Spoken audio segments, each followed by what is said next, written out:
जब मैंने matric pass किया तो मेरे सपने आम लड़कियों के जैसे ही थे। कॉलेज जाना, अपनी मर्जी की जिंदगी जीना। मगर मेरी किस्मत ने मेरे लिए कुछ और ही तय कर रखा था। मेरे माँ बाप तो मुझे बचपन में ही इस दुनिया में अकेला छोड़कर चले गए थे। आखिर भाई ने माँ बाप की जगह मुझे संभालने की कोशिश की। उसका अंदाज बहुत ही सख्त और रीति रिवाजों से बंधा हुआ था, लेकिन वो दिल का बुरा नहीं था। शायद इसीलिए जब एक रिश्ता आया तो उसने बिना एक पल गवाए और मेरी मर्जी पूछे बिना बस इतना ही कहा, यही रिश्ता तुम्हारे लिए बेहतर है। आदमी अच्छा कमाता खाता है, तुम्हें हमेशा खुश रखेगा। मैं खामोश रही। उस वक्त मेरे अंदर बोलने की ताकत नहीं थी। भाई के तय किए फैसले को ही अपनी तकदीर समझ लिया और फिर उसके बताए रास्ते पर चल पड़ी। मेरी शादी एक ऐसे इंसान से हुई जो उम्र में तकरीबन मुझसे 20 साल बड़ा था। जब मैंने पहली बार उसका चेहरा देखा तो दिल थोड़ा सा डर गया और मेरी उलझनें बढ़ गईं। लेकिन उसकी आंखों में जो नमी थी, उसने मुझे कुछ सुकून दिया कि मुझे बस एक ऐसा घर चाहिए जहां मैं आऊं तो मुझे वो अपनापन महसूस हो सके। शादी के बाद मुझे ऐसा लगा जैसे मैं कोई सपना जी रही हूँ। वो मुझसे बहुत इज्जत से बात करता, मेरा ख्याल रखता। जब मैं कुछ सीखने की इच्छा जाहिर करती तो वो कहता, अगर तुम पढ़ना चाहती हो तो पढ़ लो, तुम्हारी खुशी में ही मेरी खुशी है। मेरे जैसी लड़की के लिए ये सब कुछ बहुत था। अभी शादी को 1 साल ही गुजरा था कि भगवान ने मुझे बेटे की खुशी दे दी। जब मैंने अपने बेटे को सीने से लगाया तो ऐसा लगा जैसे मेरी जिंदगी संपूर्ण हो गई हो। मेरे पति की आंखों में खुशी और गर्व साफ नजर आता था। उन्होंने कहा, ये हमारा वरदान है, तुमने मुझे सब कुछ दे दिया। हमारे घर में सब कुछ ठीक था। एक खामोश सी खुशी हर तरफ महसूस होती थी। मैं हर सुबह अपने पति के लिए नाश्ता तैयार करती, बेटे को सीने से लगाकर मेरा दिन गुजरता। शाम को जब मेरे पति थके हारे वापस आते तो उनकी थकान मेरे हाथ की बनी चाय से दूर हो जाती। वो अक्सर मुझसे कहते, सुरभि, अगर तुम ना होती तो मेरा क्या होता। मगर खुशियां हमेशा नहीं रहती और कभी कभी इनका खत्म होना इतना खामोशी से होता है कि इंसान को खबर भी नहीं होती। एक शाम ऑफिस से लौटने पर उन्हें बहुत ज्यादा थकान लग रही थी। मैंने कहा, आप लेट जाइए, मैं खाना यहीं ले आती हूँ। वो मुस्कुराने लगे, लेकिन उनकी आंखों में एक अजीब सा दर्द था। फिर कुछ दिन ऐसे ही गुजरे, कभी सर्दी, कभी बदन टूटना, कभी बुखार। मैंने कहा, ऐसा करते हैं, डॉक्टर को दिखा लेते हैं। अरे बस, काम की वजह से थकान है। उन्होंने टाल दिया, लेकिन तबीयत धीरे धीरे बिगड़ती चली गई। आखिरकार मैं जिद करके उन्हें अस्पताल ले गई। डॉक्टर ने कुछ टेस्ट लिखे और हमें अगले दिन बुलाया। मैं अपने बेटे को गोद में लिए पति के साथ डॉक्टर के कैबिन में पहुंची। डॉक्टर की आंखों में वही संजीदगी थी जो किसी बुरी खबर से पहले होती है। उन्होंने रिपोर्ट रखी और धीरे से कहा, ये कैंसर है। मेरे हाथ में मेरा बेटा था, लेकिन ऐसा लगा जैसे मेरा सारा वजूद मर गया हो। मैं पत्थर सी हो गई। मेरे पति ने बड़े ही शांत लहजे में पूछा, इसका क्या इलाज है। डॉक्टर ने उम्मीद दिलाई, इलाज मुमकिन है, लेकिन समय रहते शुरू करना होगा। बस उसी पल से एक नई जंग शुरू हो गई, दवाओं, अस्पतालों, उम्मीदों और प्रार्थनाओं की। रात को जब वो अस्पताल से लौटे तो मैंने उनके लिए दाल चावल बनाया, जो उन्हें बहुत पसंद था। वो चुपचाप बैठे रहे। मैंने कहा, भगवान पर भरोसा रखिए, आप ठीक हो जाएंगे। वो मुस्कुरा दिए, बोले, तुम्हें और बेटे को मेरी सारी जायदाद मिल जाएगी। मैं वकील से बात करूंगा। मैंने फौरन टोका, ऐसी बातें मत करिए, मेरी इच्छा है कि आप हमेशा हमारे साथ रहें। वो हल्के से हंसे, मैं तुम्हें मजबूत बनाना चाहता हूँ। एक औरत जो माँ भी है और पत्नी भी, उसे कमजोर नहीं होना चाहिए। उस रात मैंने उनके हाथ अपने हाथों में लिए और चुपचाप रोती रही। पहली बार मुझे लगा, अगर ये हाथ छूट गया तो मैं कहाँ जाऊंगी। अगली सुबह वो अस्पताल जाने को तैयार नहीं हुए। बोले, 2 दिन आराम करूंगा तो ठीक हो जाऊंगा। मैं चुप रही। मैं जानती थी वो मेरे लिए ही मजबूत बनने की अदाकारी कर रहे हैं। 2 दिन बाद जब मैं उन्हें फिर अस्पताल ले गई तो और भी टेस्ट हुए। रिपोर्ट आई और वही बात दोहराई गई, कैंसर फैल रहा था। इलाज शुरू हुआ, कीमोथेरेपी, दवाएं, अस्पतालों के चक्कर। मैं हर दिन अपने 3 साल के बेटे को किसी न किसी के पास छोड़कर पति के साथ अस्पताल जाती। वो मासूम मुझसे पूछता, मम्मी, पापा कहाँ गए? मैं बस यही कह पाती, तुम्हारे पापा बीमार हैं, लेकिन जल्दी ठीक होकर तुम्हारे पास आएंगे। इलाज के दौरान मेरे पति धीरे धीरे बदलने लगे। पहले जो इंसान बहुत खुशमिजाज और हंसमुख थे, अब चुप रहने लगे। हाथ पैर कांपते, रात को बुखार में भीग जाते। मैं रात भर उनके माथे पर गीला कपड़ा रखती, कभी उनकी बातें सुनती, कभी उनका हाथ थामे चुप बैठी रहती। कई बार वो कहते, मुझे लगता है मैं अब ज्यादा जी नहीं पाऊंगा। मैं कहती, ऐसा मत कहिए, आपको कुछ भी नहीं होगा। कभी कभी सच्चाई को स्वीकार करने से डरना नहीं चाहिए, बल्कि इससे सुकून मिलता है। उन्होंने एक रात कहा। मैंने उनका सिर अपने कंधे पर रखा और चुप हो गई। मैंने उनका हर संभव इलाज कराया, लेकिन कैंसर पूरे शरीर में फैल चुका था। अंतिम दिनों में एक दिन मैं पानी लेने रसोई गई। जब लौट कर आई तो देखा उनकी सांसें थम चुकी थीं। मेरे हाथ से लोटा गिर गया। कमरे में खामोशी थी, जो किसी चीख की तरह लग रही थी। मैं पागलों की तरह रोई। डॉक्टर को फोन किया, भाई को बुलाया, फिर सारे रस्मी हुए और लोग आए। अर्थी को कंधा दिया, मातम हुआ और सब चले गए। मगर मेरे लिए वक्त वहीं रुक गया था। अब मेरे साथ एक 3 साल का बच्चा था, जो बार बार दरवाजे की ओर देखता था। मैं कुछ नहीं कर पाती, बस उसे सीने से लगाकर रोती। अब हम ससुराल में रह रहे थे, लेकिन हालात बदल चुके थे। जो पहले मुझे प्यार से बुलाते थे, अब उनके लहजे में तीखापन था। सास ज्यादातर चुप रहती और जब बोलती तो ठंडी सांसें भरकर कहती, जवान बेटा ले गई है, यही किस्मत थी इसकी। मैं चुप रहती। पति के देहांत को कुछ महीने बीत चुके थे। अब घर का सुकून भी खत्म हो चला था। हर दिन एक नई परीक्षा होती। सुबह आंख खुलते ही बर्तन धोने, आंगन में झाड़ू लगाने और देवरानियों के बच्चों के लिए नाश्ता बनाने का आदेश मिलता। सास भी कहती, अब यही तुम्हारा काम है। मेरा बेटा चला गया, अगर बेटे के साथ रहना है तो चुपचाप सब्र करो, इसे एहसान मत समझना। मैं चुपचाप अपने दुपट्टे को संभालती और काम में लग जाती। कभी बड़ी देवरानी बच्चों को स्कूल छोड़ने को कहती, कभी छोटी कपड़े धुलवाने को। आंगन में उनके बच्चे खेलते और मेरा बेटा एक कोने में चुपचाप बैठा रहता। उसकी नजरें मुझसे बातें करती, लेकिन वो कुछ कहता नहीं। वो समझ गया था कि उसकी माँ भी थकी होती है। एक दिन मैं किचन में आटा गूंथ रही थी कि छोटे देवर की पत्नी आई और गुस्से से बोली, तुम्हें समझ में नहीं आता? बच्चों के लंच में कल नमक कम था। मेरी बेटी ने स्कूल से आकर कुछ भी नहीं खाया। आगे से ध्यान रखना। मैंने कहा, भाभी, अच्छा ठीक है, अब आगे से ध्यान रखूंगी। उसने तंज भरे अंदाज में कहा, अपने पति को तो बीमार कर ही दिया, अब हमें भी बीमार करना चाहती हो। मेरे हाथ आटे से भरे हुए थे। मैंने कुछ नहीं कहा और अपनी आंखें झुका ली। एक दिन मेरा बेटा आंगन में खेल रहा था कि बड़ी देवरानी का बेटा उसका खिलौना छीन कर ले गया। मेरा बेटा रोने लगा। उसने दौड़कर जाकर खिलौना वापस लेना चाहा तो बच्चों ने उसके मुंह पर जोर का थप्पड़ मारा, जिससे वो जमीन पर गिर गया। मैं तुरंत दौड़कर उसके पास पहुंची और उसे उठाया। देखा तो उसके होंठों से खून आ रहा था। मैंने कहा, आपके बेटे ने मेरे बेटे को इतनी बुरी तरह मारा है, कम से कम उसे कुछ तो समझाइए। इस बात पर उल्टा मेरी बड़ी देवरानी मुझ पर ही बरस पड़ी। यही तो तुम लोग करते हो, पहले खुद को लाचार दिखाते हो और फिर अपने बेटे को हीरो बना देती हो।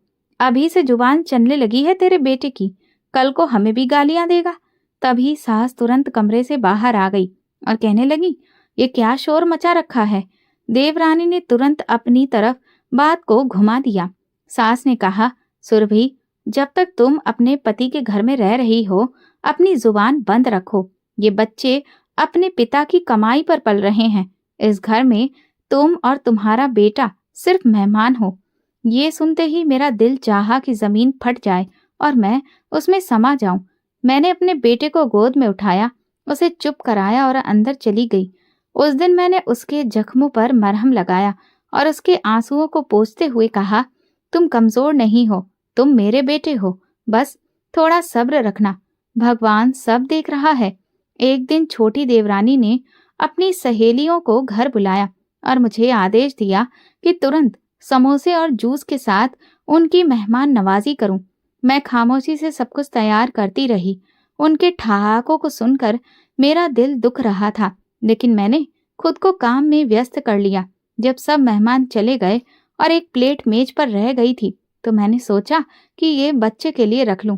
जैसे ही मैंने वो प्लेट उठाकर अपने बेटे को दी, छोटी देवरानी गुस्से में दंदनाती हुई आई और बोली, ये सब हमारे लिए था। तुमने इसे अपने बेटे को देने से पहले हमसे इजाजत मांगी थी। मैंने कहा, मेहमान तो जा चुके थे और प्लेट वैसे ही बची हुई थी। बच्चे ने सुबह से कुछ खास खाया नहीं था। ये सुनते ही वो गुस्से से आगे बढ़ी और मेरे हाथ से प्लेट छीन ली। ये घर भिखारियों के लिए नहीं है, समझी? मेरा बेटा सहम कर पीछे हट गया। मैं उसका हाथ पकड़कर चुपचाप कमरे में चली गई। अचानक वो मुझसे लिपट गया। मम्मी, क्या हम यहाँ अपनों के पास रह रहे हैं? मैंने कोई जवाब नहीं दिया, बस उसके बालों में हाथ फेरती रही। मेरे पास कोई ऐसा शब्द नहीं था जो उसे बता सके कि हम दोनों इस घर में बस सांस लेने की हद तक हैं। एक और दिन मैं कपड़े धो रही थी, तभी बारिश शुरू हो गई। आंगन में कपड़े भीग गए थे। मैं तुरंत दौड़कर कपड़े समेटने लगी, लेकिन तब तक काफी देर हो चुकी थी। बड़ी देवरानी ने मुझे देखकर ताने मारे, अब ये सारे कपड़े तुम्हें फिर से धोने होंगे, ये सब तुम्हारी लापरवाही है। मैंने धीमे से कहा। बारिश अचानक शुरू हो गई थी। मैंने कोशिश की थी। वो घुर्राई, तुम्हारी कोशिश बस ऐसी ही होती है। ये घर कोई तुम्हारी नौकरी की जगह नहीं है। तुम्हें तो मुफ्त की रोटियां खाने की आदत हो चुकी है। उसके शब्द मेरे भीतर कहीं गहराई तक उतर गए, लेकिन मैंने कुछ नहीं कहा, बस कपड़े फिर से टब में डालकर धोने लगी। ये सब बर्दाश्त करना आसान नहीं था, लेकिन मेरे बेटे की आंखें मुझे ताकत देती थीं। हम दोनों एक दूसरे का एकमात्र सहारा थे। कुछ दिनों से घर में अजीब सा माहौल था। देवर और सास आपस में धीरे धीरे बातें कर रहे थे, जैसे कोई पुरानी फाइल खुल रही हो। उसी समय मैं आंगन में झाड़ू लगा रही थी। बड़ी देवरानी ने दरवाजा बंद किया और वकील को अंदर बुलाया। मुझे लगा कोई जमीन या कारोबार की बात होगी, तो चुपचाप अपना काम करती रही। दोपहर को वकील चला गया। रात को जब सब लोग खाना खाने बैठे, तो सास ने कहा, सुरभि, कल दोपहर को तुम और तुम्हारा बेटा मेरे कमरे में आ जाना, कुछ जरूरी बात करनी है।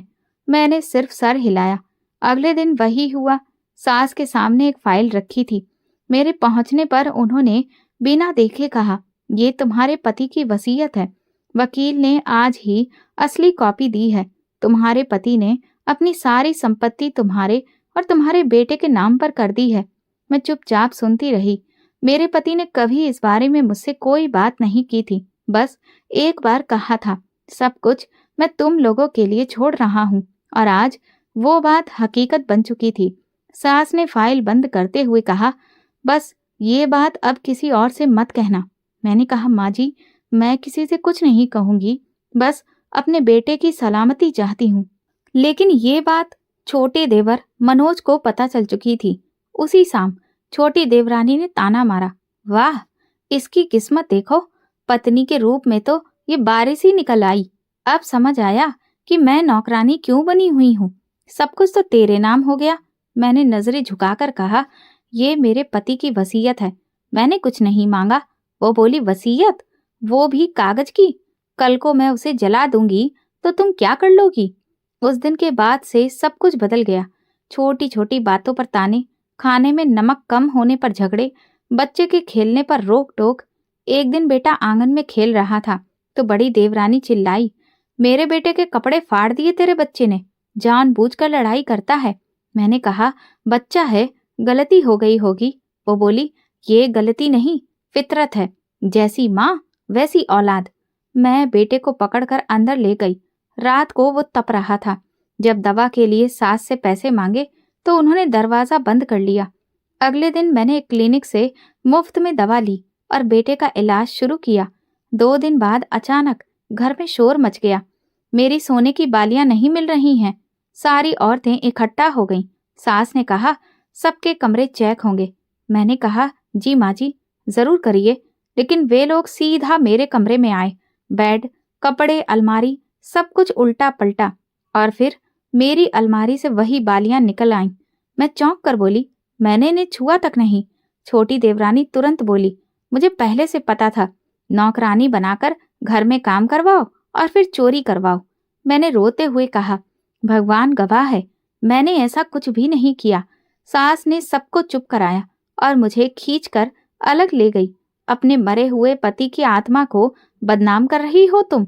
मैंने रोते हुए कहा, माँ जी, मैं कोई चोर नहीं हूँ, मुझ पर भरोसा करिए। वो बोली, भरोसा? और तुम पर? जो औरत अपने पति की राख ठंडी होने से पहले जायदाद की मालकिन बनने को तड़प रही हो, उस पर क्या भरोसा? मेरी जुबान तालू से चिपक गई। उन्होंने दरवाजे की तरफ इशारा करते हुए कहा, अब इस घर से निकल जाओ और अपने बेटे को भी अपने साथ ले जाओ, और अपने इस घर के एक दाने पर भी अब तुम्हारा कोई अधिकार नहीं है। मैंने अपने बेटे को तुरंत साथ में लिया। उसके नंगे पैर जमीन से छुए तो मैंने चादर को फाड़कर उसके पैरों में लपेट दिया। पूरे घर में बस खामोशी थी। सब लोग तमाशा देख रहे थे। तभी छोटी देवरानी पीछे से बोली, और हाँ, जायदाद के सपने देखना अब बंद कर दो। वो फाइल हमारे पास है और कोर्ट में जो होगा वो तुम्हारे बस में नहीं है। मैं तुरंत दरवाजे से बाहर निकल गई। बेटे ने पूछा, मम्मी, अब हम कहाँ जाएंगे? मैंने उससे कहा, जहाँ इज्जत हो बेटा, बस वहीं जाएंगे। मैं सड़क पर कदम रखते हुए एक बार पलटकर पीछे देखने लगी। वही घर था जहाँ मेरे पति की हंसी गूंजा करती थी, जहाँ मेरे बेटे ने पहली बार चलना सीखा था। अब वही घर की दीवारें मुझे अजनबी लग रही थीं। मेरे कदम लड़खड़ा रहे थे, लेकिन दिल में एक फैसला पक्का हो चुका था। ये जंग अब खामोशी से नहीं लड़नी है, अब कुछ करना होगा। दरवाजा बंद हुआ तो जैसे मुझे जमीन की सख्ती महसूस हुई। बेटे को सीने से लगाकर नंगे पांव सड़क पर चल पड़ी। ना तो मेरे पास कोई कपड़ा था, ना पैसे, और ना ही कोई ठिकाना। बस एक ही उम्मीद बाकी थी, मेरा भाई। भाई वही था जो मेरी शादी में सबसे आगे था, जिसने मुझसे कहा था, तुम मेरी इज्जत हो, कभी अगर तुम्हें मेरी जरूरत पड़ी तो सबसे पहले तुम्हारे साथ मैं खड़ा होऊंगा। शाम ढलने को थी जब मैं भाई के मोहल्ले में पहुंची। एक बार दिल चाहा कि मैं यहाँ से वापस लौट जाऊं, लेकिन बेटे के चेहरे पर उतरते पीलेपन ने कदमों की रफ्तार खुद ब खुद बढ़ा दी। दरवाजे पर दस्तक दी। कुछ देर बाद भाभी ने दरवाजा खोला। मुझे देखकर वो जैसे चौंक गई। मैंने हल्की सी मुस्कान दी, लेकिन वो कुछ देर तक खामोश रही। फिर धीरे से बोली, सुरभि, तुम यहाँ? मुझे मेरे ससुराल वालों ने घर से निकाल दिया है, अब और कोई जगह नहीं है, इसलिए सोचा कि भाई के पास आ जाऊं। मैंने कहा। वो पल भर को सोचती रही और फिर दरवाजा खोल दिया। आ जाओ, लेकिन तुम्हारे भाई अभी घर पर नहीं है, फैक्ट्री के काम से बाहर गए हुए हैं। मैं अपने बेटे के साथ घर के अंदर आ गई। आंगन में भैया के बच्चे खेल रहे थे। भाभी ने चारपाई की तरफ इशारा करके कहा, बैठो, मैं पानी लेकर आती हूँ। मेरी रात वहीं गुजरी, लेकिन माहौल बिल्कुल ठंडा रहा। ना तो भैया के बच्चों ने मेरे करीब आना चाहा, ना ही भाभी ने कोई बात की। अगली सुबह बेटा बुखार में तप रहा था। उसका माथा जल रहा था, सांस फूल रही थी। भाभी, अगर कोई दवा मिल जाए तो? मैंने नरमी से कहा। वो किचन में काम कर रही थी। अभी तुम्हारे भाई नहीं आए हैं, पैसे उनके ही पास में हैं, किसी से उधार ले लूं? बच्चा बहुत बीमार है। उन्होंने बड़ी ही बेपरवाही से कहा, हम अपने बच्चों का खर्च पूरा करेंगे या तुम्हारा? देखो सुरभि, मैं रहमदिल हूँ लेकिन मजबूर भी हूँ। मैं चुप हो गई। अगली दोपहर भैया वापस लौट कर आए। मैं तुरंत उनसे मिली। उन्होंने मुझे बस दूर से देखा, और जब बेटे की हालत देखी तब भी उनके चेहरे पर कोई परेशानी नहीं आई। भैया, मुझे बच्चे की दवा के लिए कुछ पैसे चाहिए थे। वो आराम से सोफे पर बैठ गए और जूते उतारते हुए बोले, देख सुरभि, तू अच्छे से जानती हो कि मेरे पास पहले से ही बहुत खर्च है। अगर तुम्हें कुछ मांगना ही था तो फिर अपने ससुराल वालों से हिस्सा मांगती। अब भला मैं क्या करूं? अदालत जाओ, वकील करो, यहाँ रहकर तुम्हें क्या मिलेगा? उन्होंने साफ कह दिया। भाभी चाय लेकर आई और मेरे पास आकर बोली, समझा दो अपनी बहन को, ये घर है, कोई गेस्ट हाउस नहीं। 3 दिन से ज्यादा नहीं रख सकती मैं। मैंने बेटे को गोद में उठाया और एक कोने में बैठ गई। शाम को बेटा बार बार कुछ खाने को मांगता रहा। उसका बुखार बढ़ता गया। भाई की अलमारी में पैसे रखे रहते थे, उस पर ताला पड़ा हुआ था। मैंने कुछ नहीं कहा, बस बेटे के पैरों पर गीला कपड़ा रखती रही। अगली सुबह मैंने कोशिश की कि डॉक्टर के पास जाऊं, लेकिन ना तो किराया था और ना ही कोई साधन। मैंने दवा के लिए लोगों से मदद मांगने की सोची, लेकिन कोई चेहरा पहचान का नहीं था। वापस लौट कर आई तो भाभी दहलीज पर ही खड़ी थी। उनके चेहरे पर झुंझलाहट थी। सुरभि, मेरे बच्चों के सामने तमाशा मत बनाओ। तुम्हें यहाँ रहने दिया, यही एहसान काफी है। अब जाओ और जाकर अपने अधिकार के लिए लड़ो। तुम्हारा भाई भी यही कह रहा था। मेरा बेटा बीमार है, मैंने धीरे से कहा। और मेरे बच्चे क्या कम बीमार पड़ते हैं? दवाई मुफ्त में नहीं आती और पैसे पेड़ पर नहीं उगते। इतना कहकर वो अंदर चली गई। मैं बेटे को लेकर बाहर दहलीज पर आकर बैठ गई। हवा कुछ ठंडी हो चुकी थी। बेटे का चेहरा मेरे कंधे से लगा हुआ था, आंखें बंद और होंठ एकदम सफेद। धीरे धीरे रात गुजरने लगी। कोई भी दरवाजा नहीं खुला। मेरे पास खाने को कुछ भी नहीं था। मम्मी, मुझे भूख लगी है, बेटे ने थके हुए लहजे में कहा। मेरे पास बस थोड़ा सा पानी था। मैंने दुपट्टे के कोने को भिगाया और बेटे के होठों से लगा दिया। थोड़ा सब्र रखो बेटा, भगवान कोई ना कोई रास्ता जरूर निकालेगा। आसपास के लोग मजे से खा पी रहे थे, लेकिन मेरे लिए कोई भी दरवाजा नहीं खुला। बेटे की आंखें बार बार गर्म हो रही थीं। उसका शरीर तप रहा था, लेकिन उसका वजन अब धीरे धीरे कम सा लग रहा था। मैंने भैया के दरवाजे पर एक आखिरी बार दस्तक दी। भाभी की आवाज आई, सो गए हैं सब लोग, सुबह बात करना। मैंने कोई जवाब नहीं दिया। दरवाजे के साथ सिर्फ टेक लगाकर बैठ गई। बेटे ने मेरा चेहरा थाम कर कहा, मम्मी, मुझे नींद आ रही है, अगर रोटी मिल जाए तो मुझे जगा देना। मैंने उसे धीरे से और कसकर खुद से लपेट लिया। रात गहरी हो चुकी थी। गली सन्नाटे में डूबी हुई थी। मैं दरवाजे के साथ बेटे को सीने से लगाए बैठी थी। उसका शरीर बुखार से जल रहा था। हर थोड़ी थोड़ी देर में वो चौंक जाता, जैसे कोई बुरा सपना देख रहा हो। थोड़ी देर बाद उसने कमजोर आवाज में पूछा, मम्मी, रोटी मिली क्या? अभी लाती हूँ बेटा, बस थोड़ा और इंतजार करो। मैंने एक बार फिर दरवाजे की तरफ देखा। कुछ कहने ही वाली थी कि अंदर की रोशनी भी बंद हो गई। मैं खामोश हो गई। गली में कुत्ता भौंक रहा था। तभी दूर से एक साइकिल के गुजरने की आवाज आई। सब कुछ दोबारा से खामोश हो गया। बेटे की सांसें बहुत तेज हो गईं। मैंने उसे चादर में और जोर से लपेट लिया और उसके माथे को चूमा। माँ, मुझे ठंड लग रही है। फिक्र मत करो बेटा, यहाँ मैं हूं ना, कुछ भी नहीं होगा। लेकिन अंदर जैसे कुछ टूट रहा था। उसकी हथेलियां मेरी हथेली में फंसी हुई थी। मुझे वो दिन याद आ गया जब उसने पहली बार बोलना शुरू किया था। पहला शब्द उसने माँ कहा था। मैंने उससे पूछा, क्या तुम्हें दर्द हो रहा है? उसने सिर हिला दिया। बस थोड़ा सा, आप मुझे थोड़ा सा खाना खिला दो माँ। मेरे पास खाने के नाम पर कुछ भी नहीं था। मैंने जमीन से एक छोटा सा पत्ता उठाया, उस पर पानी की 2 बूंदें टपकाई और उसके होंठों से लगाया। बेटा, ये शहद है। वो धीरे से मुस्कुराया। उसकी आंखें हल्की बंद थी और हाथ बहुत ठंडे। मम्मी, पापा स्वर्ग में है ना? हाँ बेटा, पापा वहीं पर हैं। तो वो मुझे वहां मिलेंगे ना? अब मैं उनसे वहीं मिलने जा रहा हूँ। ये सुनते ही मेरे मुंह से जोर की चीख निकल गई। नहीं मेरे बेटे, ऐसा मत बोलो। तुम कहीं नहीं जाओगे, तुम मेरे साथ रहोगे। तुम सिर्फ मेरे हो। उसका हाथ धीरे धीरे ढीला पड़ने लगा। मैं उसे झिंझोड़ती रही। आंखें खोलो, देखो मैं हूं तुम्हारी मम्मी यहाँ पर। कुछ कहो बेटा।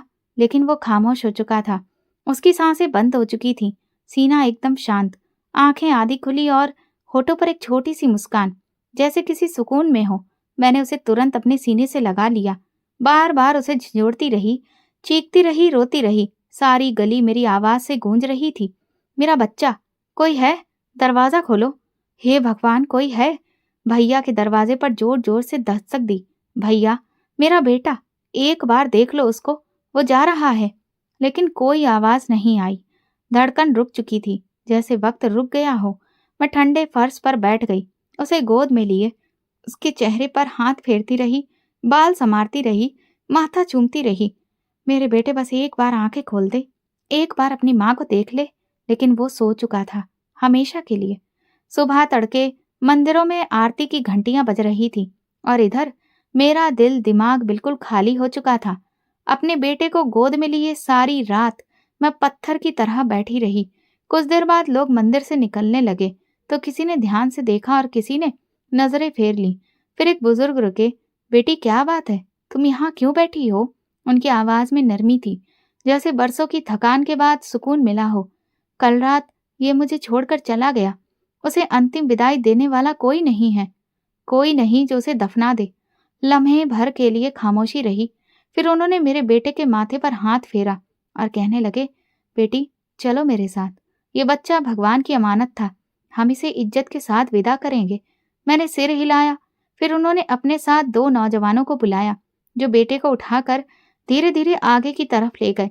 कुछ देर बाद हम एक नदी के किनारे पहुंच गए। उन बुजुर्ग ने बताया कि वो बड़े मंदिर के पुजारी हैं। मेरे बेटे को अंतिम विदाई देने का इंतजाम उन्होंने किया। मैं सब कुछ एक तरफ बैठकर खामोशी से देखती रही। वहां जमा लोग बार बार मेरे चेहरे की तरफ देख रहे थे। एक औरत मेरे पास आई। उसने मेरे कंधे पर हाथ रखा और बोली, आप बहुत हिम्मत वाली हैं। आपका बेटा बहुत खुशकिस्मत था। फिर सारी अंतिम क्रिया को मैं चुपचाप बैठी देखती रही। इस दौरान कुछ मोहल्ले वाले भी आए थे जिन्होंने मुझे दरवाजे पर देखा था। जब बेटे को दफनाया जा रहा था तो मेरा शरीर थर थर कांप रहा था। मैंने अपने बेटे के माथे को एक आखिरी बार चूमा। पंडित जी ने मेरे सिर पर हाथ फेरते हुए कहा, भगवान ने तुमसे तुम्हारी अमानत ली है, वो इस बच्चे को स्वर्ग में जगह देंगे। लेकिन बेटी, अब तुम अकेली नहीं हो। मैं कुछ नहीं बोली। मेरी नजरें जमीन पर थीं, लेकिन दिल में एक सुकून था कि मेरे बेटे को इज्जत के साथ अंतिम विदाई मिली। इसके बाद पंडित जी ने वहां सबको बताया, ये बच्चा पिछली रात बीमारी की वजह से इस दुनिया को छोड़ गया। इसकी माँ को उसके सगे रिश्तों ने ठुकरा दिया। हम सब इस बात के गवाह हैं कि इस बच्चे को इज्जत के साथ विदा किया गया है। ये सब सुनकर मुझे ऐसा लगा जैसे मेरे जख्मों पर कोई नरम हाथ रख गया हो। इसके बाद सब लोग वापस चले गए। पंडित जी मुझे मंदिर के बगल में ही बने हुए एक आश्रम में लेकर आए और वहां एक कमरे में ले गए जहां पर एक चारपाई और रामायण व गीता जैसी पवित्र किताबें रखी थीं। बेटी, अब तुम कहाँ रहोगी? उन्होंने मुझसे पूछा। अब यही मेरा घर है, अगर आप मुझे अनुमति दें। ठीक है, ये जगह अब तुम्हारी है। हम तुम्हें यहाँ रखेंगे। यहाँ रहकर तुम आश्रम के बच्चों को पढ़ा सकती हो, उनकी सेवा कर सकती हो। यह आश्रम सिर्फ आदमियों के लिए नहीं, बल्कि उन मनुष्यों के लिए है जिन्हें इस दुनिया ने ठुकरा दिया है। मैंने आंखों में नमी लेकर सिर हिला दिया। उसी शाम आश्रम में काम करने वाली औरतों ने मिलकर मुझे खाना दिया, गरम चादर दी और एक बक्से में कुछ कपड़े रखे। मैं रात को जब चारपाई पर लेटी तो बेटे का चेहरा बार बार मेरी आंखों के सामने आता रहा। उसकी आवाज मेरे कानों में गूंज रही थी, माँ, अब मैं पापा के पास स्वर्ग में जा रहा हूँ। मैंने आंखें बंद की और दिल से प्रार्थना निकली, हे भगवान, अब मेरा बेटा तुम्हारे हवाले है।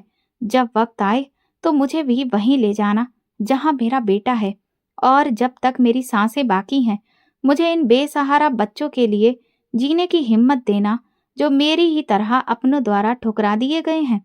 सुबह तड़के ही मेरी आंख खुल गई। आश्रम के आंगन से बच्चों की आवाजें आ रही थीं। मैं नहाई धोई और फिर पूजा करने बैठ गई, जैसे अब एक नई जिंदगी का दरवाजा मेरे लिए खुल रहा हो। पंडित जी ने मेरे लिए नाश्ता भिजवाया। जब मैं उनके कमरे में गई तो वो अपनी पूजा पाठ में व्यस्त थे। मुझे देखकर बोले, बेटी, तुम ठीक तो हो? जी, धीरे धीरे वक्त के साथ ठीक हो जाऊंगी। ये आश्रम तुम्हारा है।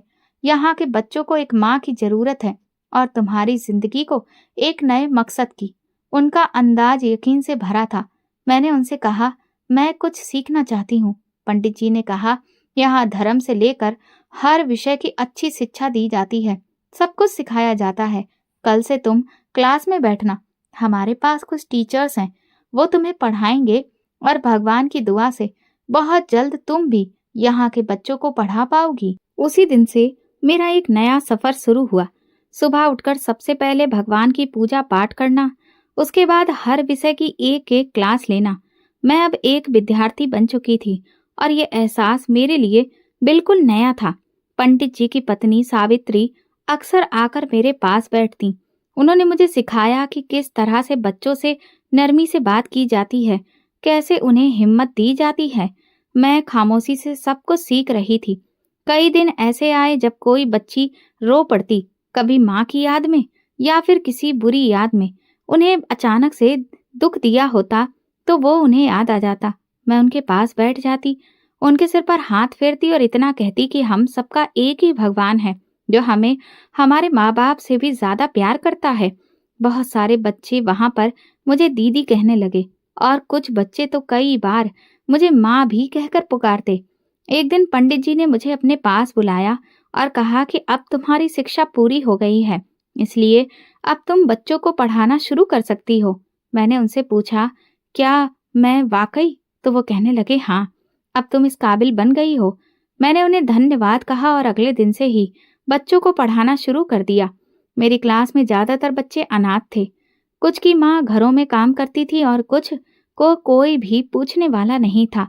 मैं उन सब में अपना बेटा देखने लगी थी। उनकी शरारतें, उनकी मासूम गलतियां, सब कुछ मुझे अपनापन सा लगता था। एक दिन दोपहर के वक्त पंडित जी ने मुझे बाहर बुलाया। वहां पहुंची तो देखा कि एक 10 साल का बच्चा दीवार से टेक लगाकर खड़ा था। नजर झुकी हुई थी, हाथ में पुराना बस्ता। ये अनमोल है। पंडित जी ने मुझे बताया कि इसका यहाँ नया एडमिशन हुआ है। इसकी सगी माँ के देहांत के बाद इसकी सौतेली माँ ने इसे यहाँ पर छोड़ दिया है। थोड़ा सहमा हुआ है, अभी वक्त लगेगा खुलने में। मैं उसके पास गई और कहा, बेटा, आपका नाम अनमोल है? वो धीरे से बोला, जी। मैंने उससे पूछा, कुछ खाओगे? उसने इनकार में सिर हिला दिया। मैं उसे अंदर ले गई, खाने वाले कमरे में बिठाया, रोटी और सब्जी निकाली। वो खामोशी से खाता रहा। खाते हुए भी उसकी नजरें नीचे थीं। खाना खत्म होने के बाद मैंने उससे कहा, नीचे जो भी बच्चे हैं वो सब तुम्हारे दोस्त होंगे और मैं तुम्हारी माँ की तरह हूँ। अगर तुम्हें कोई परेशान करे तो तुम मुझे बताना। वो पहली बार थोड़ा सा मुस्कुराया, बस इतना ही बोला। मेरी माँ जल्दी चली गई। मैंने उसका हाथ पकड़कर कहा, जो चले जाते हैं वो हमेशा भगवान के पास रहते हैं और जो लोग यहाँ रह जाते हैं वो एक दूसरे का सहारा बनते हैं। उस दिन के बाद से अनमोल मुझे थोड़ा और करीब हो गया। वो पढ़ाई में थोड़ा कमजोर था, लेकिन फिर भी वो कोशिश करता था। इसलिए मैं उसे खाली समय में अपने पास बिठाकर और अच्छे से समझाती। कभी कभी वो मुझसे सवाल करता, अगर भगवान सबका ख्याल रखते हैं तो मेरी माँ क्यों चली गई? मैं उससे कहती, ताकि तुम ये समझ सको कि तुम भी किसी के लिए सब कुछ बन सकते हो। मेरा दिन अब अनमोल जैसे मासूम बच्चों के साथ बीतने लगा और मेरा जीवन उस रोशनी से भर गया था जो कागजों में नहीं बल्कि दिलों में जलती है। रात को जब मैं अपनी चारपाई पर लेटी होती तो मुझे ऐसा महसूस होता जैसे मेरा बेटा मेरे करीब है। अनमोल हमेशा मेरे आसपास रहता। मैं जानती थी कि अब मैं इन सब बच्चों के लिए जिंदा हूँ जो मुझ में अपनी माँ को खोजते हैं। आश्रम में अनमोल की मौजूदगी को कुछ हफ्ते हो चुके थे। वो अब दूसरे बच्चों से घुलने मिलने लगा था, लेकिन कुछ बातें ऐसी थीं जो वो अक्सर चुपचाप सह लेता था। जब कभी कोई ऊंची आवाज में बात करता या कोई चीज जोर से गिरती तो वो बुरी तरह से चौंक जाता। वो नींद भी बहुत हल्की सोता था। एक रात मेरी आंख खुली तो देखा कि वो सीढ़ियों पर बैठा आसमान की तरफ देख रहा था। मैं तुरंत उसके पास गई। मैंने कहा, बेटा, इस वक्त तुम यहाँ? तुम्हें नींद नहीं आ रही? वो बोला, माँ, क्या सितारों के पास भी घर होते हैं? हाँ, ये सितारे भगवान के बनाए हुए घर होते हैं। जो भगवान के पास जाता है वो इन्हीं घरों में रहता है। वो कुछ देर के लिए खामोश रहा, फिर धीरे से बोला, मेरी माँ के जाने के बाद मेरा घर खत्म हो गया था। पहले पापा थे और माँ थी, लेकिन फिर माँ चली गई और पापा ने दूसरी शादी कर ली। मैंने कुछ भी नहीं कहा, सिर्फ उसका कंधा थपथपाया। माँ वो औरत जो मुझे हर रोज ताने देती थी, कहती थी कि मैं उनके लिए बोझ हूँ। कभी वो मुझे बचा हुआ खाना देती तो कभी कमरे में बंद कर देती।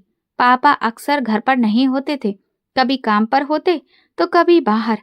मैंने नरमी से पूछा, तुमने इस बारे में कभी किसी को कुछ बताया नहीं? एक दिन मैंने दादाजी को बताया था तो उन्होंने मुझे डांट दिया और कहा कि बड़ों के लिए ऐसी बात नहीं करते। मैं देख रही थी कि उसकी आंखों में अभी भी खौफ जिंदा है। एक दिन सौतेली माँ ने मुझे बाथरूम में बंद करके बाहर से ताला लगा दिया। फिर मैं वहीं बैठा रहा। पानी तक नहीं था। शाम को पापा लौटे। दरवाजा खोला तो मैं बेहोश हो चुका था, लेकिन उसके बाद भी कुछ नहीं बदला। फिर तुम यहाँ आश्रम में कैसे आए? मैंने पूछा। वो थोड़ी देर रुका, फिर धीरे से बोला, एक दिन रात को मैंने उनकी बात सुनी। वो किसी से कह रही थी कि वो मुझे किसी के हाथों बेच देंगी। कह रही थी कि लड़का सीधा है, थोड़ा पढ़ा लिखा भी है और काम भी कर लेगा। अगर तुम अच्छे पैसे दोगे तो मैं कल ही दे दूंगी। यह सुनकर मेरी आत्मा कांप गई। फिर क्या क्या किया तुमने? अगले दिन जब वो नहा रही थी, मैंने उनके पर्स से आश्रम का एड्रेस वाला पर्चा निकाला। एक दिन पापा लेकर आए थे और फिर मैं सीधा वहां से भागकर यहाँ आ गया। मैंने उसका हाथ अपने हाथों में पकड़ा। बेटा, अब तुम सुरक्षित हो। यहाँ कोई तुम्हें बेच नहीं सकता। यहाँ तुम मेरे बेटे हो। वो मेरी गोद में सिर रखकर रोने लगा। अगले दिन मैंने पंडित जी से पूरी बात की। उन्होंने तुरंत कुछ लोगों को इकट्ठा किया, कुछ बात की और एक अच्छे वकील को बुलाया गया। फिर बच्चों की बात तसल्ली से सुनी गई और लिखी भी गई। अनमोल की मेडिकल रिपोर्ट निकलवाई गई, जिसमें उसके शरीर पर चोटों के निशानों की पुष्टि हुई। इसके बाद पुलिस और चाइल्ड प्रोटेक्शन वालों को बुलाया गया और उसकी सौतेली माँ को भी। जैसे ही वो आई, वो बोली, मेरा बेटा कहाँ है? मैं उसे लेने आई हूँ। बहुत दिन हो गए। पंडित जी ने कहा, हमें अनमोल से बात करनी है। जब अनमोल कमरे में आया तो उसने अपनी सौतेली माँ को देखते ही कदम पीछे हटा लिए। मैंने उसका हाथ पकड़कर कहा, डरो मत, कुछ नहीं होगा। वकील ने उससे कुछ सवाल किए और अनमोल ने सब कुछ सच सच बता दिया। पहले तो वो औरत बातों को घुमा रही थी, कहती रही कि बच्चे तो झूठ बोलते हैं, लेकिन जब सबूत दिखाए गए, अनमोल की मेडिकल रिपोर्ट और कॉल रिकॉर्डिंग जिसमें उसकी आवाज थी, तो फिर सब कुछ साफ हो गया और उस औरत को हिरासत में ले लिया गया। पुलिस ने कहा कि आपके खिलाफ मानव तस्करी और बच्चे पर अत्याचार का मुकदमा दर्ज हो रहा है। अनमोल ने मेरी तरफ देखा, जैसे पूछ रहा हो, सब ठीक तो हो जाएगा ना? मैंने उसे अपने सीने से लगाया और कहा, अब तुम मेरे साथ हो, हमेशा के लिए। पंडित जी ने मुझसे कहा, हमने सारी कानूनी कागजी कार्रवाई तैयार कर ली है। अगर तुम अनमोल को अपना बेटा बनाना चाहो तो ऐसा कर सकती हो। मैंने आंखें बंद करके कहा, वो पहले ही मेरा बेटा है, अब बस कागजों की कार्रवाई बाकी है। उसी दिन पहली बार अनमोल ने हंसकर कहा, माँ, अब मैं किसी से नहीं डरता। उसकी हंसी देखकर ऐसा लगा जैसे मेरे दिल की टूटी दीवार पर मरहम लग गया हो। अनमोल की कहानी के बाद आश्रम के बच्चों से मेरा रिश्ता और भी गहरा हो गया। वे सब अब मुझमें अपनी माँ की छवि देखने लगे थे। मैं भी दिल से उन्हें अपने बच्चों की तरह अपनाने लगी थी। एक दिन पंडित जी मेरे पास आए और कहने लगे, बेटी, आश्रम में बच्चे बढ़ते जा रहे हैं और इसीलिए आश्रम की बागडोर संभालने के लिए एक मैनेजर की जरूरत है। काम का बोझ भी काफी बढ़ गया है। मैं चाहता हूँ कि ये जिम्मेदारी तुम संभालो। मैंने तुरंत कहा, जी, मैं ये जिम्मेदारी जरूर निभाऊंगी, लेकिन एक शर्त है कि मैं इस काम के बदले में कोई तनख्वाह या मुआवजा नहीं लूंगी। बस मैं अपनी सेवा को ऐसे ही जारी रखना चाहती हूँ। वो बोले, तुम्हारी इसी खूबी की वजह से हम सब तुम पर भरोसा करते हैं। कुछ ही दिनों में आश्रम की सारी बागडोर मेरे हाथों में सौंप दी गई। अनमोल भी छोटी मोटी जिम्मेदारियों में मेरा हाथ बटाता था। जब वो अपनी पढ़ाई खत्म करके आता तो बाकी छोटे बच्चों को होमवर्क करवाता। जिन बच्चों के जूते फटे होते उन्हें मरम्मत के लिए भेजता और रात को छोटे बच्चों को कहानी सुनाता। उसका दिल मजबूत हो चुका था, लेकिन उसके व्यवहार में नरमी अभी भी बाकी थी। एक दिन आश्रम में एक नया बच्चा आया जिसका नाम अमन था। वो पुलिस को सड़क के किनारे मिला, खामोश, डरा हुआ और बिल्कुल अकेला। उसकी आंखों में वही डर था जो कभी अनमोल की आंखों में दिखता था। मैंने उसे कमरे में बिठाया, खाना दिया और दुपट्टे से उसके चेहरे पर लगी धूल साफ की। मैंने उससे कहा, बेटा, यहाँ सब तुम्हारे अपने हैं। यहाँ तुम्हें कोई नहीं डराएगा, ना ही बेचेगा या मारेगा। अमन ने कुछ नहीं कहा, बस चुपचाप सिर झुकाकर खाना खाने लगा। मैंने उसके कंधे पर हाथ रखकर कहा, आज से तुम भी मेरे बेटे हो। अब मेरे बच्चों की संख्या एक से बढ़कर कई हो चुकी थी। अनमोल की पढ़ाई दिन ब दिन बेहतर होती जा रही थी। उसका एडमिशन शहर के सबसे अच्छे स्कूल में हो गया था। वो हर टेस्ट में सबसे अच्छे नंबर लाता। उसके टीचर उसे हौसला देते और तारीफ करते। तुम में लीडरशिप है, एक दिन तुम बहुत ऊंचाई पर जाओगे। एक शाम मैं और अनमोल आंगन में बैठकर चाय पी रहे थे। मैंने उससे पूछा, बेटा, जब तुम्हारी पढ़ाई पूरी हो जाएगी तो आगे तुम्हारा क्या इरादा है? वो बोला, माँ, मैं यूपीएससी की तैयारी करना चाहता हूँ। मैं एक ऐसा अफसर बनना चाहता हूँ जो अनाथ, विधवा और बेसहारा लोगों की फाइलों को मेज पर ना पड़ा रहने दे। मैं वो मिसाल कायम करना चाहता हूँ जहाँ लोगों को ये न लगे कि वे कानून के दरवाजे पर सर पटक पटक कर मर जाएंगे और उन्हें इंसाफ नहीं मिलेगा। मैंने उसकी हिम्मत को सराहा और कहा, भगवान तुम्हें कामयाबी देगा बेटा, और देखना तुम जरूर जीतोगे, क्योंकि तुमने पहले ही हार को पहचान लिया है। अनमोल ने स्कॉलरशिप के लिए फॉर्म भर दिया। पंडित जी ने अपने एक पुराने शिष्य, जो उस समय एक प्रशासनिक विभाग में कार्यरत थे, उनसे इस सब के बारे में बात की। फिर उनके कहने पर अनमोल का इंटरव्यू हुआ और उसका एडमिशन एक बेहतरीन यूनिवर्सिटी में हो गया। जब वो पहली बार यूनिवर्सिटी की ड्रेस पहनकर गया तो आश्रम के सभी बच्चों ने उसके लिए तालियां बजाईं।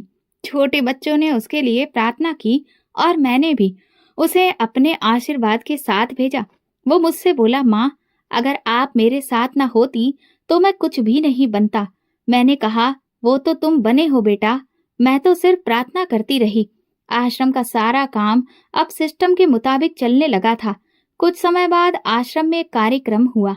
जब अनमोल का नाम लिया गया तो वो माइक पर आकर बोला, अगर आज मैं कुछ हूँ तो वो सिर्फ उस औरत की वजह से हूँ जो मेरे लिए मेरी माँ बनी।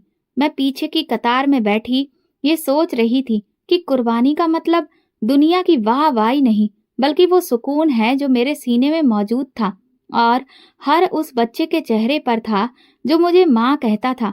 यूनिवर्सिटी की पढ़ाई पूरी होते ही अनमोल ने यूपीएससी के लिए रजिस्ट्रेशन करवा दिया। जब मैंने उसके हाथ में फॉर्म देखा तो दिल से यही प्रार्थना निकली, हे भगवान, मेरे बेटे को सफलता देना ताकि वो उन सब का सहारा बन सके जिन्हें दुनिया ने बेसहारा छोड़ दिया है। अनमोल ने महीनों खुद को कमरे में बंद रखा। पढ़ाई, नोट्स, लेक्चर, मेहनत का कठिन सफर शुरू हो गया था। मैं उसके लिए समय पर खाना ले जाती। रात को जब सभी सो जाते तो उसके कमरे की लाइट जलती रहती। और फिर वो दिन आया जब उसका रिजल्ट आया। लिस्ट में अनमोल का नाम भी था। पूरे आश्रम में खुशी की लहर दौड़ गई। बच्चों ने मिठाई बांटी, पंडित जी ने खुशी खुशी सब जगह खबर सुनाई और मैं भगवान के आगे नतमस्तक हो गई। अनमोल अब अफसर बन चुका था। उसकी पहली पोस्टिंग शहर के एक महत्वपूर्ण डिवीजन में हुई। पहली तनख्वाह लेकर वो सीधा आश्रम आया और मेरे हाथ में पकड़ाई। माँ, ये आपकी प्रार्थनाओं का फल है। मैंने पैसे लेने से इनकार कर दिया। ये सब तुम्हारी मेहनत है बेटा, ये तुमने खुद हासिल किया है। अब तुम्हें वो करना है जिसका तुमने सपना देखा था। उसने आश्रम से सटे हुए एक खाली प्लॉट को खरीद लिया और बोला, ये जगह मैंने इसलिए ली है ताकि यहाँ एक मॉडर्न अनाथ आश्रम बनाऊं। यहाँ आने वाले बच्चों को बेहतरीन पढ़ाई, सुविधाएं, अच्छा खाना पीना सब मिल सके। अनाथ आश्रम का निर्माण कार्य तेजी से शुरू हो गया। अनमोल हर हफ्ते आकर खुद काम की निगरानी करता। कभी बच्चों के लिए खिड़की की जाली चेक करता तो कभी किचन की सफाई के निर्देश देता। अब बच्चे मिट्टी वाले आंगन में नहीं बल्कि हरे भरे मैदान में खेलेंगे। हर क्लास में एयर कूलर होगा। जब बिल्डिंग बनकर तैयार हुई तो उसके उद्घाटन का फैसला किया गया। अनमोल ने कहा, इस बार कार्यक्रम बड़ा होगा। सोशल मीडिया पर दिखाना है कि अनाथ होना कोई कमजोरी नहीं। अगर सही साथ मिल जाए तो हर सपना सच हो सकता है। प्रोग्राम का सारा इंतजाम भी अनमोल ने खुद ही किया। सोशल मीडिया की टीम, रिपोर्टर्स और बड़े अफसरों को आमंत्रित किया गया। आंगन को रंग बिरंगे झंडों से सजाया गया। आश्रम के बच्चों ने भी अपने प्रयास से कार्यक्रम में भाग लिया। उनके हाथों से बनी हुई पेंटिंग्स भी लगाई गईं, जिनमें उन्होंने अपने जीवन के सपनों और आभार को चित्रित किया था। कार्यक्रम के दिन सैकड़ों लोग आए। स्टेज पर बच्चों ने अपने अनुभव साझा किए। किसी ने कहा, मुझे यहाँ माँ मिली, तो किसी ने कहा, मुझे सपने देखने की इजाजत मिली। अनमोल ने भी कहा, मैं उन लाखों अनाथ बच्चों में से एक हूँ जिन्हें ये दुनिया पीछे छोड़ देती है, लेकिन अगर ऐसे बच्चों को एक अच्छी माँ मिल जाए तो वे भी मेरी तरह अफसर बन सकते हैं। ये हिम्मत मुझे मेरी माँ ने दी, जिन्होंने मुझ पर भरोसा किया और मुझे वो परवरिश दी जिसकी वजह से आज मैं यहाँ पर खड़ा हूँ। प्रोग्राम का सबसे यादगार लम्हा वो था जब अनमोल ने मुझे स्टेज पर बुलाया। मुझे थोड़ी झिझक लग रही थी, लेकिन वो लगातार जिद कर रहा था। अब तक मैं जिस दिन की प्रार्थना करता रहा, वो दिन आ गया है और आज मैं चाहता हूँ कि ये दुनिया आपको वैसे ही जाने जैसे मैं आपको जानता हूँ। स्टेज पर मुझे बेस्ट मदर अवार्ड दिया गया। बड़े साधारण से शब्दों में लिखा था, जिन्होंने दूसरों के बच्चों को अपनी दुआ बना लिया, उन्हीं के लिए ये इज्जत है। सोशल मीडिया पर इस इवेंट की वीडियोस अपलोड हुई और ये कार्यक्रम वायरल हो गया।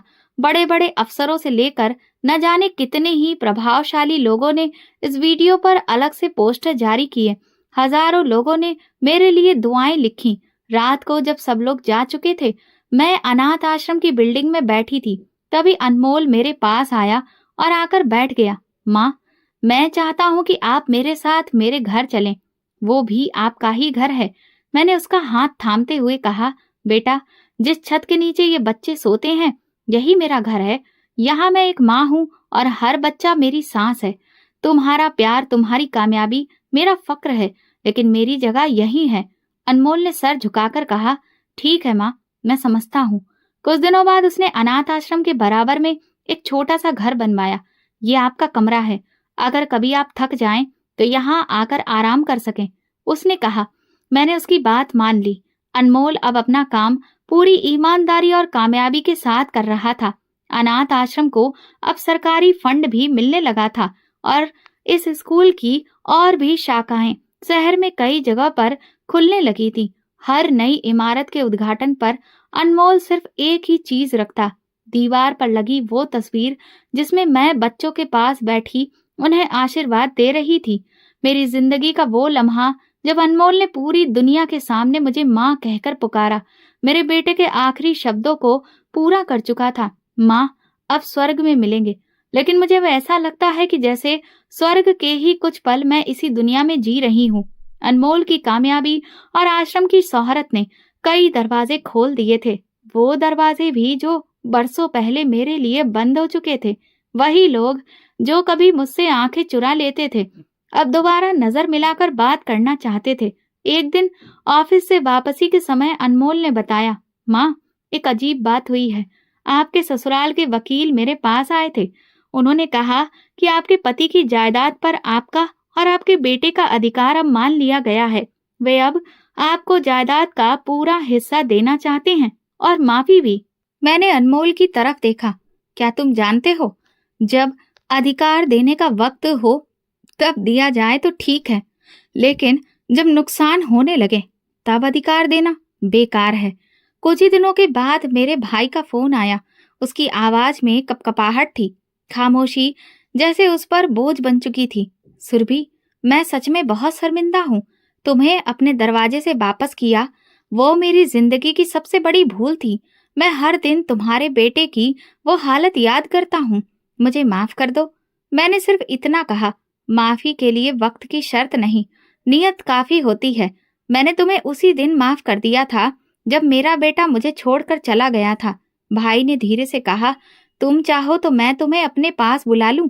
मैं सब संभाल लूंगा, तुम्हें इज्जत से रखूंगा। नहीं भैया, मैं वहीं रहूंगी जहां मेरे लिए दिल के दरवाजे बंद नहीं होते। फिर पंडित जी ने मुझसे कहा, मैंने सुना है कि तुम्हें जायदाद की पेशकश हुई है।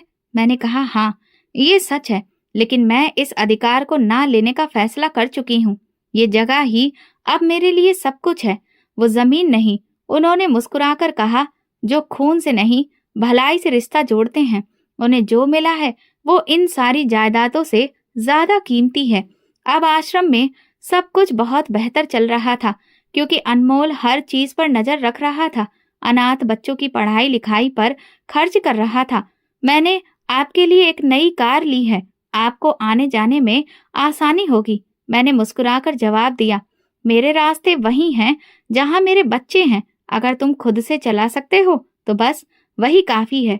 हर हफ्ते कोई न कोई बड़ा अफसर अनाथ आश्रम का दौरा करता, रिपोर्ट्स बनती, सिफारिशें आती, लेकिन मेरे लिए सबसे बड़ी रिपोर्ट तब बनती जब कोई बच्चा मेरे पास आकर कहता, माँ, आज मैंने अपना होमवर्क पूरा किया और मुझे जो याद करने को दिया गया था वो भी अच्छे से सुनाया।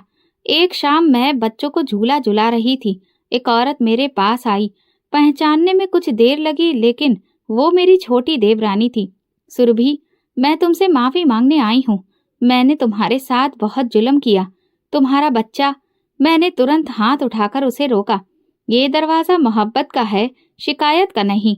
जो हो गया वो भगवान की मर्जी थी। मैंने तुम्हें उसी दिन माफ कर दिया था जब तुमने दरवाजा बंद किया था। वो खामोशी से चली गई। मैं वापस झूले की तरफ मुड़ी तो एक छोटी बच्ची बोली, माँ, आप सबको माफ कर देती हो?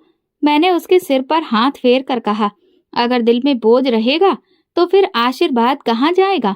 उसी रात मेरी नींद गहरी थी और सपने रोशन थे। सपने में मैं एक बगीचे में थी जहाँ रंग बिरंगे फूल खिले थे और पेड़ों से रोशनियां निकल रही थी। पूरी फिजा में हल्की सी खुशबू बिखर रही थी। मेरा बेटा दूर से आकर मुझे पुकारता है, मम्मी। मैं तुरंत चौंक कर उठती हूँ। देखती हूँ कि वो मुस्कुरा रहा है। उसने मेरे हाथों को पकड़ा। माँ, मैं यहाँ बहुत खुश हूँ। दुआओं ने मुझे सुकून दिया है। अब तुम्हारा स्वर्ग भी तुम्हारे इंतजार में है। मैंने उसे अपने सीने से लगाया, लेकिन वो सपना खत्म होने से पहले एक बार फिर से वही बात कहता है, माँ, अब स्वर्ग में मिलेंगे। आँख खुली तो दिल हल्का था। मैं जान गई थी कि अब मैं बूढ़ी हो चुकी हूँ। मेरी जिंदगी का मकसद सिर्फ जीना नहीं बल्कि दुआओं में जीना है, और वो मैं रोज इन बच्चों की खुशियों में जीती हूँ जो मुझे माँ कहते हैं। सच्ची नीयत, सब्र और सेवा का नतीजा कभी बेकार नहीं जाता। भगवान उन्हें अपने साए में ले लेते हैं। दोस्तों, अगर आपको हमारी कहानी पसंद आई हो तो कमेंट करके ज़रूर बताएं। वीडियो को लाइक करें और ज़्यादा से ज़्यादा शेयर करें। अगर आप चैनल पर नए हैं तो सब्सक्राइब जरूर करें और नोटिफिकेशन बेल दबाएं ताकि अगली अपडेट सबसे पहले आपको मिले। धन्यवाद।